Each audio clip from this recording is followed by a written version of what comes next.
Center for Communities. Okay. And that's kind of juvenile court. Okay. McNabb's adult IST. Mental Outpatient Center in Maryland. Good. That's a good variety of placements. Okay, well, it's good to be here, and I thought that I would start off and just jump right in, and I'm pretty relaxed. You guys can ask questions as I go, or we can wait and save questions for the end. It doesn't matter to me. Whatever you guys are used to is good for me. But I thought I would jump right in and just start talking a little bit about trauma and how it affects children and adults also, but especially trauma in childhood. And you all may or may not know, and I usually do this with all of our staff in trainings and all. So if you've heard it and you know it, forgive me, but I just feel like I need to start at that point. But you know, our brains are made to withstand physical trauma. And you know, and we have physical trauma, we have cuts or car wrecks or whatever it might be, broken bones, and we can see that, it's very visible, and we treat it, we try to prevent it when we can. And there's very specific ways to treat that, whether it is through medication, stitches, cast, whatever the trauma may be. Well, what we know is that when you have emotional trauma from abuse or neglect, or any type of emotional trauma, it doesn't necessarily have to be from abuse or neglect, that also affects our brains. And it leaves an impact on our brains in a physiological way. And we know that now through brain scans and by being able to actually see that it really changes our limbic system and specifically the amygdala in our brains, which those systems then affect our ability to regulate our emotions. So, and I'm saying this in not really medical terms, but in a way that I think that typically when I work with families and with children and with clients and in educating people, that we can understand that a little bit better. So it affects our ability then to regulate emotions, which for children, that leads to behavior problems, that leads to not being able to develop mentally and to reach developmental milestones.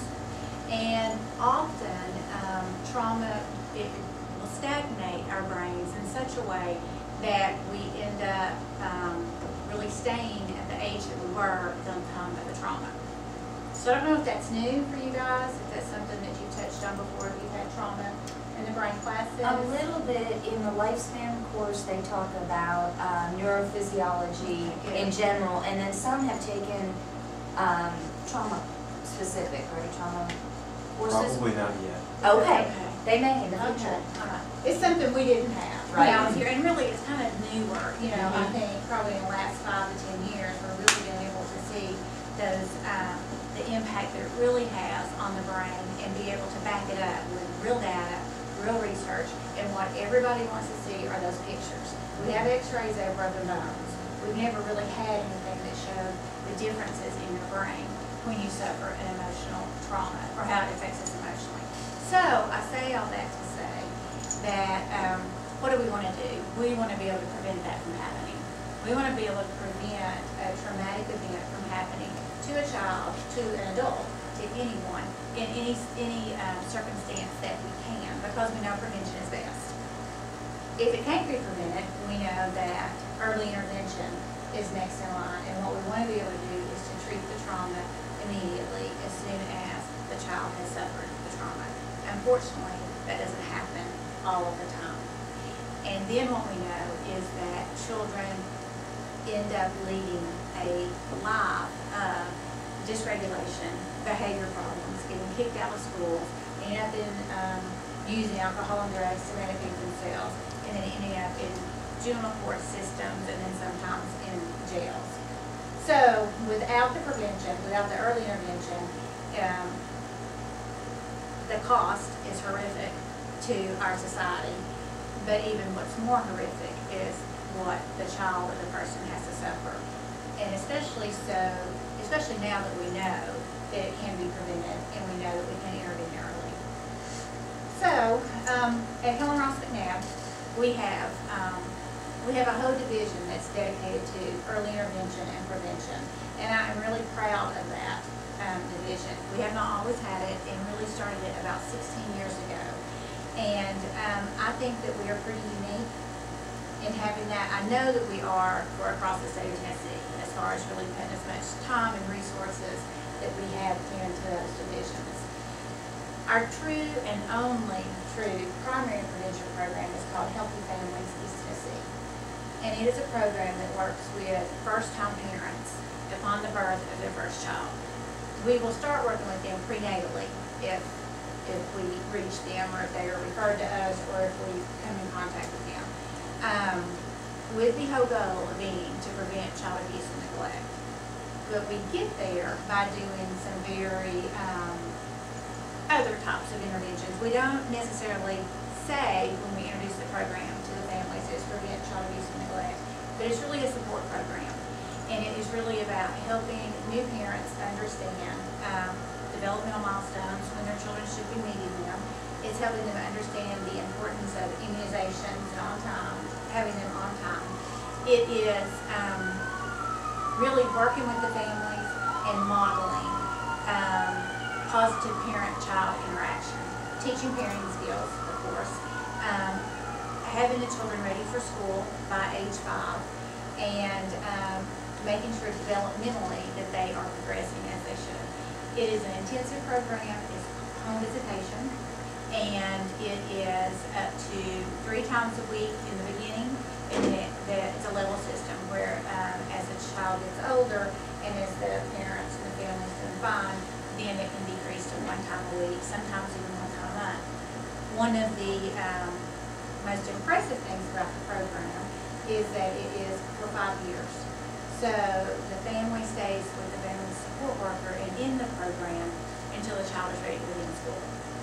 So the intensive nature of the program and the long-term nature of the program really lead to some really great outcomes. It is, there are 10 of those programs across the state of Tennessee, and there are about 49 across the nation. It began in Hawaii, probably now about 22 years ago. And in Hawaii, it is available for every first-time parent that has a child.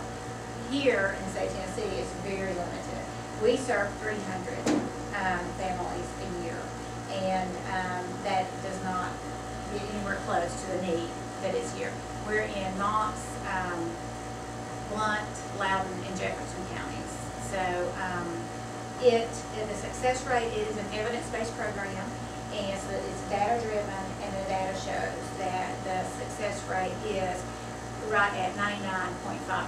So very few people that come through the program and complete the program, very few cases of child abuse or neglect are followed with those families. So, if I had my way, it would be of course for everybody in the state of Tennessee. It would be nationwide, and it would just be automatic, just like it is when you have to have your license to drive a car. There should be some type of training, there should be some type of education for families about, hey, here's what to expect. And like I hope I said, it's voluntary. And so it is, and the family support workers are trained to be very supportive.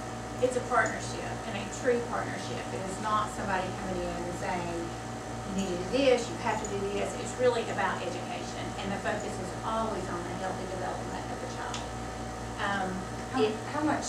How is that program funded? It is funded actually with some federal dollars and some state dollars, and from the Department of Children's Services, but it's funneled for us to the Department of Health, and they pay us.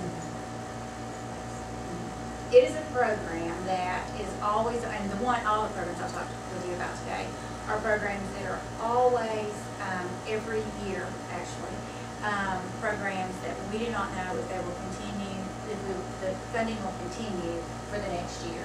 So we advocate every year to keep the funding, which is very difficult for our staff, very difficult for us to plan, but even more difficult for our families.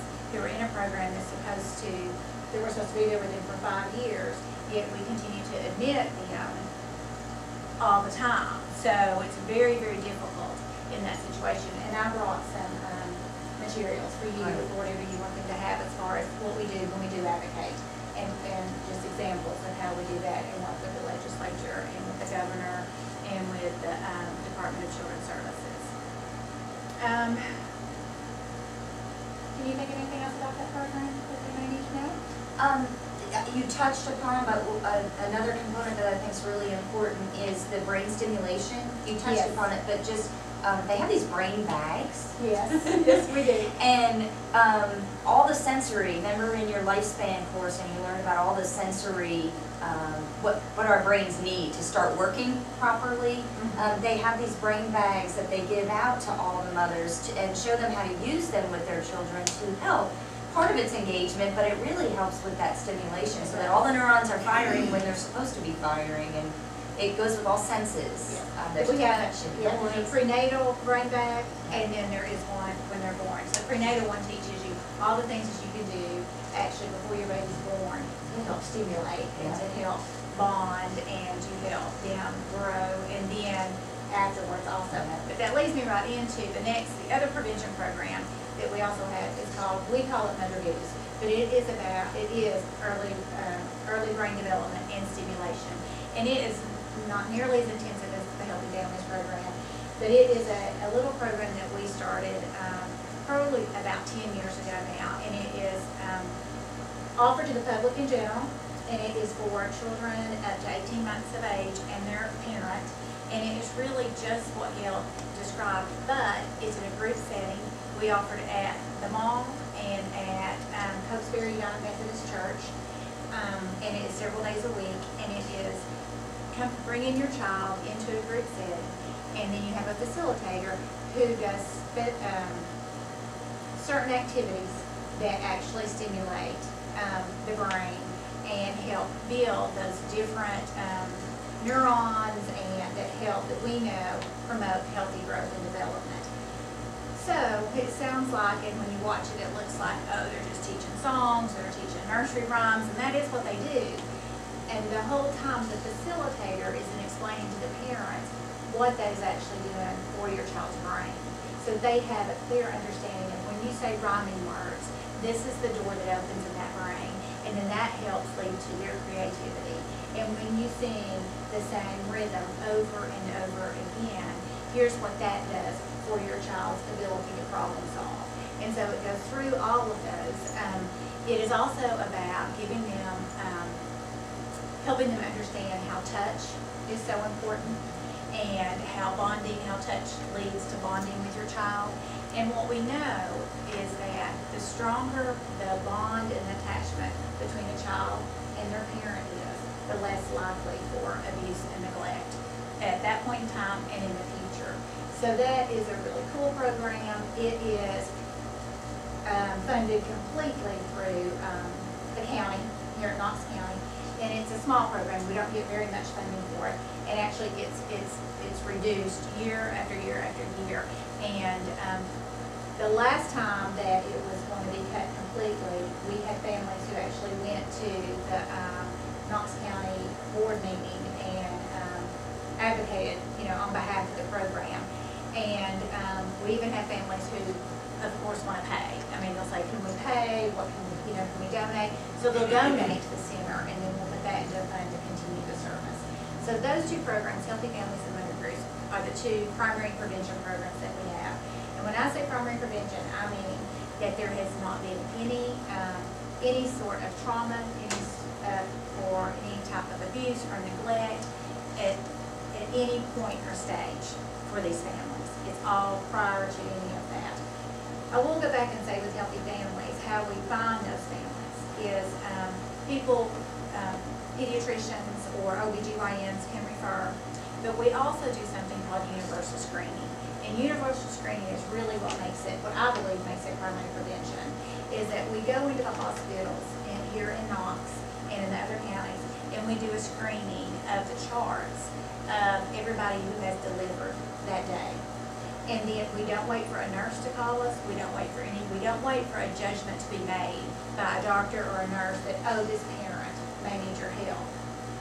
Because we really feel that is past, we want to know, we want to screen, we want to go in and talk to them and kind of get an idea from the parent or the mom themselves. And so we'll do a chart screen, and then after that, we'll go in and we'll offer the program and talk to them about the program. The things that we look at on the chart screen, it's based off of an evidence-based, data-driven screen called the HIMBY Family Stress Checklist, and it tells us what to look for. And the indicators are things like the age of the mom, of course. Did she have any prenatal care? Was it a planned pregnancy? Does she have a support system close by? A lifeline is what it's called on the checklist, but what that means is, does she have a support system? And then from that point on the chart review, then we'll go in and talk to them. So depending on what they score on that, then we'll go and we'll do a face-to-face. And then in the face-to-face, what we're looking for are things, or what we'll ask them is, how were they parented? How do they plan on parenting or disciplining their child? We'll ask them about developmental milestones, like when do you expect your baby to sleep through the night? When will you start feeding them food? What do you, when will they start walking? And those type of things. And depending on what their answers are, it depends on, what the score is. It is is very easy to get into the program. And what I mean by that is the score can be very, very low and you still qualify. So most women that enter into the program and then accept the program probably score right around a 50 out of 100. You can score as low as 25 and still be in the program, and of course up to 100. And so most people, I would have scored to be in the program. And I have been around children my whole life. I had nieces and nephews. I had from Knoxville. I had a huge support system. My first one was not a planned pregnancy, but that was okay. But my point is, it's not one of those programs. It is really developed for everybody upon the birth of their first child. And what if, a biological parent, does the person need to be for either one of those programs, for Mother Goose or for Healthy Families, the biological parent to participate? Or sometimes there's other caregivers that might. In Mother Goose, it does not have to be, but in Healthy Families, it does have to be. And it is, in Healthy Families begins, they've changed the model a little bit, which I'm not in support of. But however, at the moment, it is changed nationally. Originally, it was that you could not get in the program after your baby was 10 days old. So the window was prenatally up to 10 days. And now they have really increased that to 3 months. And that has a lot to do with funding. But here's my issue with that, is between birth and 3 months, a lot of things can happen. And poor parenting skills, poor parenting habits can form. And once that happens, then it's not prevention anymore. And so that's, so ideally up to 2 weeks or 10 days is when the program can be offered. And really prenatally is best. So if we can reach them prenatally, that's the best. What are the reasons for the screening? Since you said it is for everyone, why do you guys screen? Why not just offer it to everyone? If you know what I'm saying? Does that make sense? Yes, that does make sense. Yeah. I think that because of the limited number of people that we can put in the program, I think that ideally it should be offered to everybody without even a screening. However, because there's limited funding and there's limited slots, that we have to do that to be able to serve the people who would score. That's a great question. So you said the program was offered to first-time parents. Mm-hmm. So what if there was a referral made from PCS of a mother who was born on her second child, her first child was abused? In a case like that, could they be referred to the program? They cannot be referred. They can be referred to the program, but we would not take them in Healthy Families, but we would put them in another program. Yeah, just because it just would not be primary prevention at that point. And that's really what the program is designed to be, is complete prevention. And that would be intervention. So that next step. It took us a long time when we first started this program 17 years ago to get DCS to understand that. And it was hard for everybody in the community to understand it when they're saying, well, but I have a mom and she needs you. And so it was very difficult. Since the program's on a year-to-year basis, is there any models in place for being developed to sustain it? For funding? For funding. Well, yes. I mean, what are we doing to Right, try to get it funded? right. I know you mentioned advocating It's, each year. yes, we do. Yeah, it's, and we do advocate, and right now, actually, we have a whole coalition that we have developed that, will go talk to the governor, early on, hopefully in the next few months, to talk about the funding. Other than that, it is, we can apply, and we can look at all different types of funding. Federal funding that doesn't flow through the state, maybe SAMHSA or some other grants, but there is no other funding specific for that type of programming right now. We keep our eye out. We are always looking for anything where we think we can fit it into it. It's never going to say for healthy families probably, but there may be prevention dollars and we can fit that program into it. Which seems so fundamental. Like, it seems like Doesn't it? there would be a lot of money for that. Yeah. I mean, a parent training program seems like something that should just be It does. everywhere. Just be, I don't know. Just I like be, that too. like, Do you know what percent of parents do screen for the program, like as far as they are qualified for it?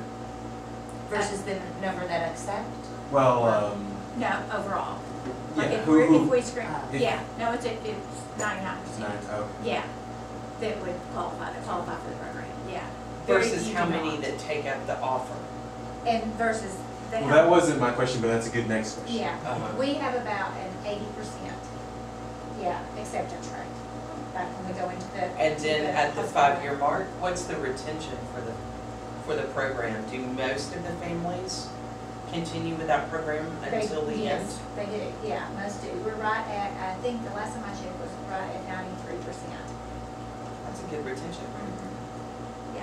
Yeah, and retention as far as staff goes is one of the, huge retention rate for that program. It's, the family support workers are bachelor level staff, and of all the programs we have, it has the highest retention rate. I mean, they're there and they want to stay with their families. They want to be there through the full 5 years. We just last year, it's our 17th year, so we had some babies turning 16.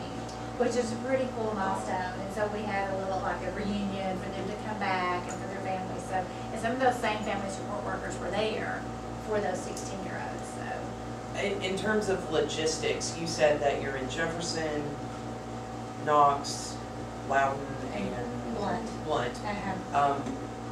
In terms of logistics, are the workers themselves from those counties, or do Yes. they go out from central base?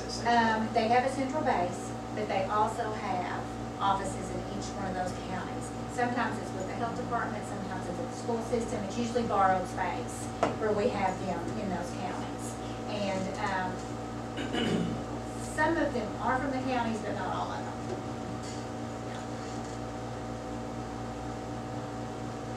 Okay, so that's our 2 prevention programs. Do you know? Well, yeah, I'm wondering, is it only certain hospitals that do this, or? No, we are in every hospital here in Knoxville, and that wasn't easy to do. I mean, it was very difficult at the time.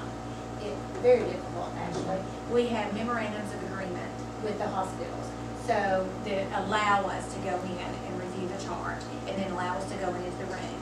And so, but at the time, it took our CEO and the hospital CEO and a lot of education to make it happen. And I think it was a true advocacy.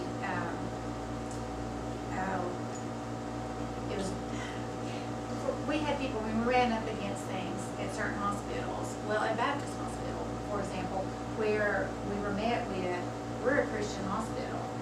Our families aren't gonna abuse their children. You know, I mean, so it was very difficult, but we, you know, we just pushed and we tried to educate and say, you know, it's more than about that. And yes, you know, it doesn't have religion, socioeconomic level, has nothing to do with whether or not parents know how to parent, you know, and so eventually we were able to get into all of the hospitals. Over the years, depending on the administrators, it changes. Sometimes they do want to call us instead of letting us come in and do the screening, and so we are really at their mercy. So as the administrators change, we'll adapt and we'll do whatever we need to do just to be able to keep that relationship and to be able to stay in the hospital to keep offering the program. This may be an ignorant question, but how are you able to look at the patient's files? I guess I've always thought they were private. It's through the memorandum of agreement. Okay. Yeah, that's how, and they are, you're right, that's a great question, but that's how. Is there a certain time of the year that you guys do the screening? Like, or does the program start like in August and end in May? No, Is it's it- open. Yeah, It's open, yeah, open. it's open, and so anytime when we're screening and as, if there's somebody who is eligible for the program, they start it immediately, yeah. So you take 300 families per year or over the 5 years? Just per year? I think that's what I was confused. Yeah. Because over the 5 years, any given family might not need as much support. So initially those 3 times a week, that's really intensive. But then as things go, it might decrease. How infrequently could it go to, even though they're considered receiving services? If you go to one time a month. Okay. One time a month for like the home visit or that one-on-one, then we also offer groups, and they have a support system that the Healthy Families moms have developed. There's a father's group, and there's all kinds of other things, fun things that they do together that they can do. That's a really good question.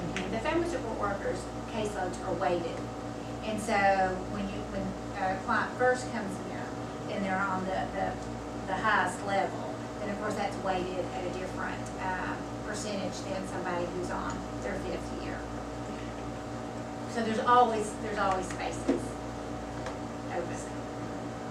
Well, I'm surprised that there are always spaces open. If you're screening at all the hospitals and 99% qualify, you offer it to all of those and 80% accept. It seems like it would be a higher number. It is, and I will just say that for us, we will make it work. So if we have to hire in additional staff because the need is there, then we will. And sometimes, and we're able to do that because we will have blended funding and we can pull resources from other places, but not every Healthy Families program would be able to do that. So you're right. I mean, in some places it would be that there would be a need and they would not be able to be seen. We've just made a decision at our center that we are going to serve them no matter what. And so we will continue to do that. We won't be able to continue that if the funding is completely cut. But as far as families coming in, with that program, if the model is, I think our program costs about $2,700 a year, so $2,700 a year for the entire family.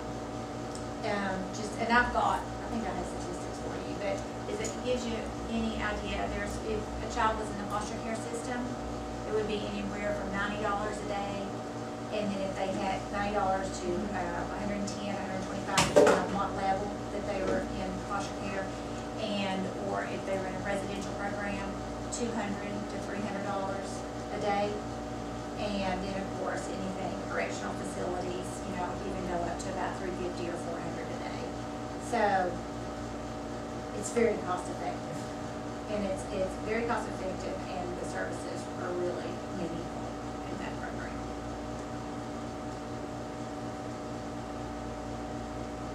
Any other questions? We can come back to that one. Okay, so that's the 2 prevention programs. Mother Goose is free, by the way, and I don't know if I said that or not, but free. And so is Healthy Families too, to everybody.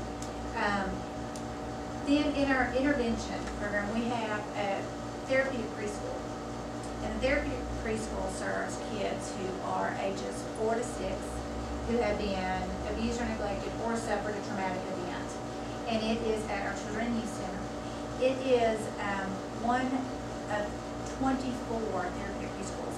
Was one of 24. It is the only one left in the state of Tennessee due to funding. And in about, I guess, when Tennessee went to a 10-care state for our Medicaid system, there were many programs cut, and the preschools were one of them, because that third-party payer, the Medicaid system, just could not recognize early intervention services. Just could not, there wasn't a diagnosis for children that young, there was nowhere you could fit them in the DSM at that point in time. They would not score, just because they were so young, they wouldn't score sick enough. And so they cut all the preschools. We kept ours, and actually there were a few up until 2 years ago, and now we're the only one. We kept ours by pulling all of our United Way funding. We were funded by United Way for a lot of different programs at the center, and maybe we would put like $1,500 in one program and $2,000 in another, $8,000 in one, just across the center. So what we decided to do was to pull all of those dollars and then to fund the preschool to keep it open. Since that time, we've been able to get private donations to the preschool. Which still is funded through our United Way dollars. And then we have also added some components to it, like case management that Teen Care will pay for, and a psychiatric component, and have turned it into what we call an IOP, or an intensive outpatient program. So it's a mental health intensive outpatient program, which can be paid for by Medicaid. So that's where we are today. But even with that, every child would not qualify, so we still have to have those other supplemental dollars, like with United Way and with private funding. So the preschool is really that next level after prevention, and it's working with kids as soon as they're identified as suffered a trauma. And I want to say that can be abuse, neglect. We also have children in there who's maybe have had a death in their family. A divorce where a parent is gone and they no longer see that parent. Car wrecks where they have lost family members or been seriously injured themselves. So we really view trauma these days, and it hasn't always been this way, as trauma is a trauma. So it doesn't matter, it does matter how severe the abuse or the neglect or the traumatic event is, but our brains all respond to trauma in some form or fashion.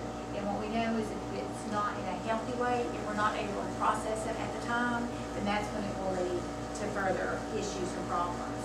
So all the kids coming into preschool now, it's just about a traumatic event. It does not have to necessarily be abuse or neglect. And it's a program that is set up just like a typical preschool. So when you go in, it looks just like any preschool you would see anywhere else. And the idea behind that is that when they're ready to transition into a preschool, it's not a huge change for them. It's pretty consistent. So you'll see like little circles and little things hanging around and their names and things like that. And it functions just like a typical preschool with the added component of therapy. So there's a psychiatrist that is assigned and works with the children, screens them for any biological, any medical, any factors that maybe we may miss in the preschool, and without that psychiatric oversight. Very few children end up being placed on medications, but she does look and screen to see if medications could help a child that age. And some children do need medication that are that young, but very few. It is a last resort for us. I mean, really our philosophy is that to try everything else before medicating a child that young. It is helping the families and the children process the trauma in a healthy way. And for kids, that means things like helping them and teaching them how to talk about the trauma. A lot of times, the children come to us, most of the time, they come to the therapeutic preschool, and it's really, the parents have not known how to talk about it. They don't want to talk about it. If it's, especially if it's abuse or neglect, or even, even the loss of a loved one, they don't know how to talk about it in a healthy way, so they certainly can't teach their children to. And so it's kind of just been nobody says anything about it. And so the children really, are unable to express their emotions, don't know how to, can't even put, are unable to put even the connection of an emotion and how they act and their behavior together. So the therapist will work with them and help them identify emotions and how they're feeling, help them identify sadness from anger, which are two emotions that very commonly are confusing for people, especially who suffer trauma. And then it gives them a safe place to talk about their trauma. What they have is a lot of other 4 to 6 year olds who also suffer trauma. At any given time, we have about 12 children in the program. And so it's a safe place for them to be able to talk about what happened to them. And they're not so, it's not so isolating. It's just like it would be for us as adults. Oh, you have been through that too. So it kind of gives them the freedom then to be able to express themselves. So they meet in group and they talk about emotions, and then they are able to help their brains process that in a healthy way. They talk about, of course, things about how to keep themselves safe when they're in situations, when there are, if there's domestic violence, or if there is situations that help them on their level to understand what to do in those situations and to really create a safe place for them in their homes and when they leave us. We have case management as part of that program, which means that everything that we do in the preschool, they take out to the home to make sure that the parents or the foster parents, whoever they're with, whoever they live with, their guardian, knows exactly what we're doing, and there's really education for them also, so they can reinforce what's happening in the preschool in the home environment. We know they're not going to be with us forever, and we know, and so we want to make sure that everybody that surrounds them, their support system, has as many tools as we can teach them to help them cope through their emotions and the trauma that they suffer. What research will tell us is if we can intervene early enough, then we can help them process that in a healthy way, and they may never be affected by it again. And that's what we want to do. What we know is if we don't, then we will see those children most likely in our adolescent programs. And if we don't see them in our adolescent programs, then we'll see them as adults. Because the trauma doesn't just go away. We can hide it only for so long, or we can stuff it for only so long, and then it is going to affect us at some point in time. So the earlier we can intervene, of course, the better. Preschool really deals with the kids' the emotional side of the trauma. We have another program called Regional Intervention Program, and it's RIP is what we call it, just the acronym. It is a program that is funded through the state, and it is for the same age, 4 to 6 year olds.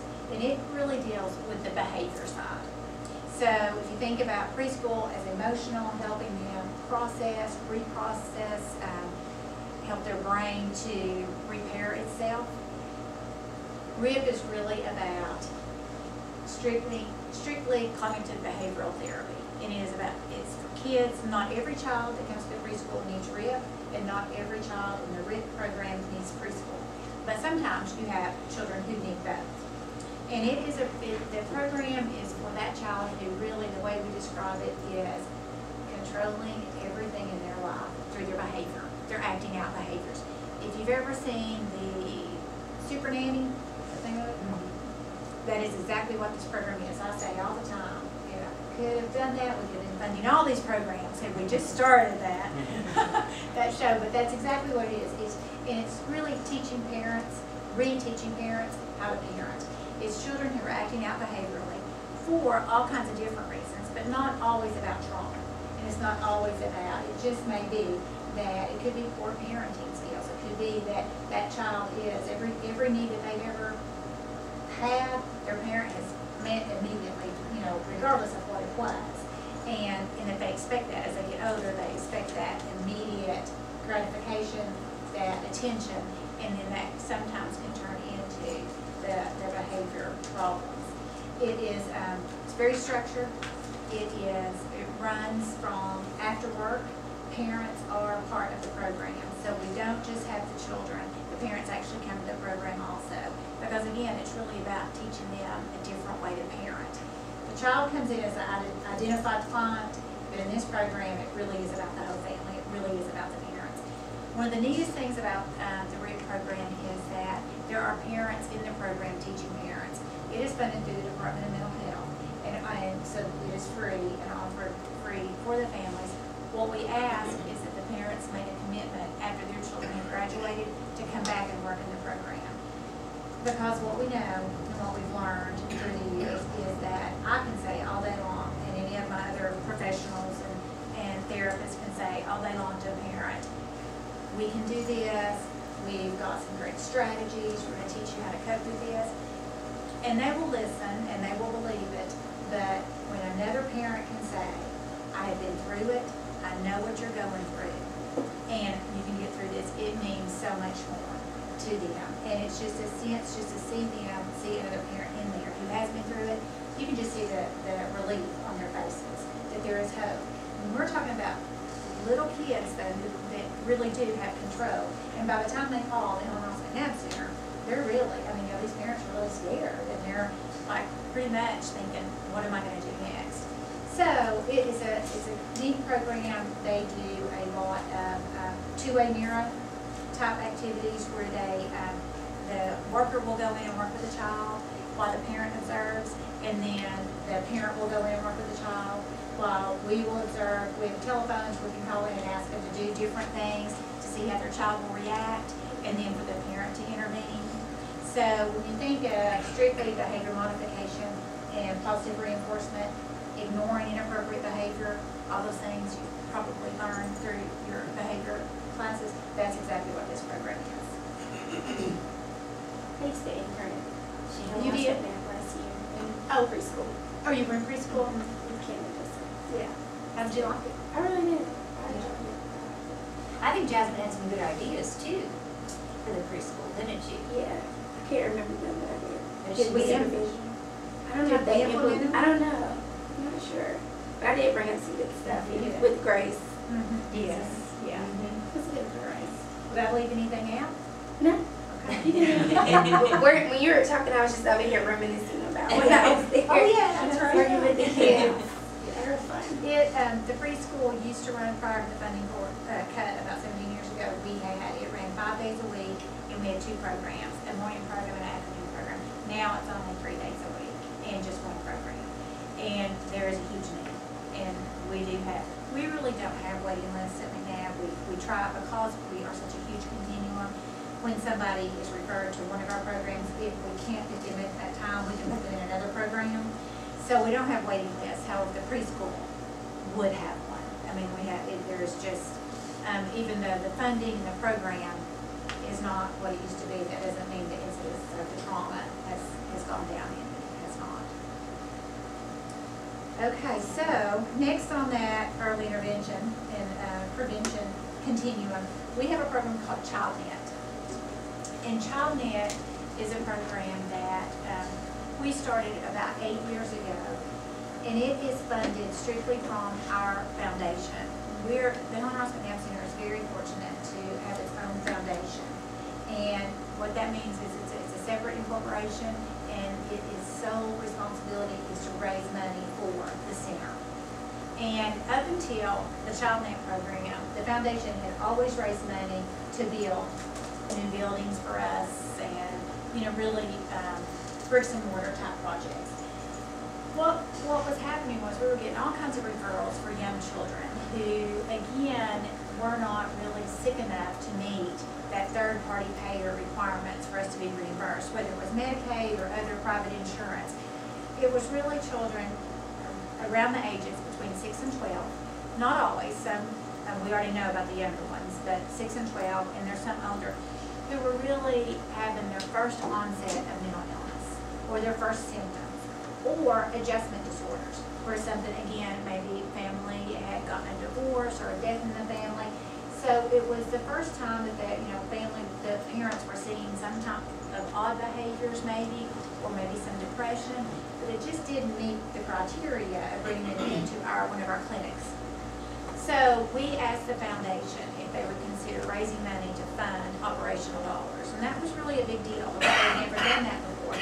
Because it's really difficult to raise, it's a lot easier, I'm told, by our foundation to raise dollars and then show somebody a building. This is what your money went to. It's built this building.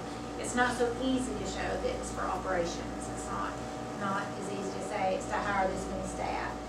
So they did raise money and actually raised a lot of money, which allowed the program to run for, well, actually we still have money, so up to 10 years, and we've done a few more fundraisers since then to keep it going and to expand it.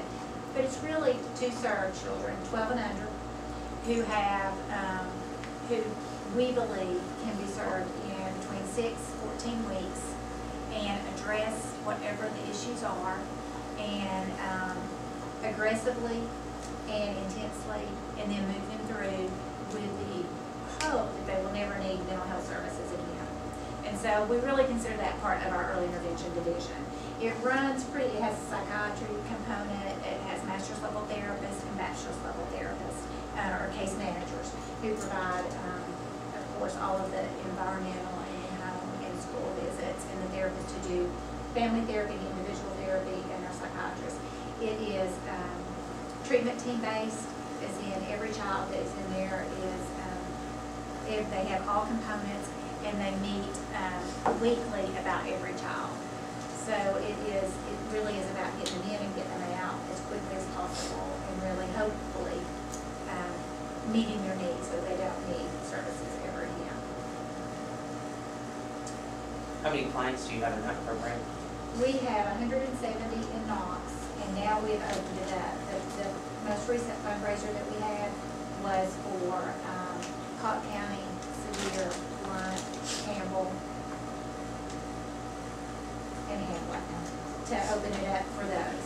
And in those, those counties probably have right anywhere between 70 and 100 each that come through. You know, if you hear the staff talk about it, if they were here and talking about the program, they would say things like, I love this program because it breaks down every barrier.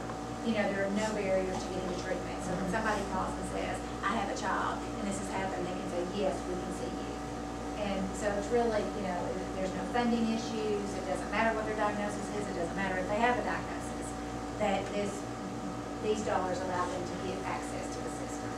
Do you have specific diagnoses that come through there that are served more often than others in children?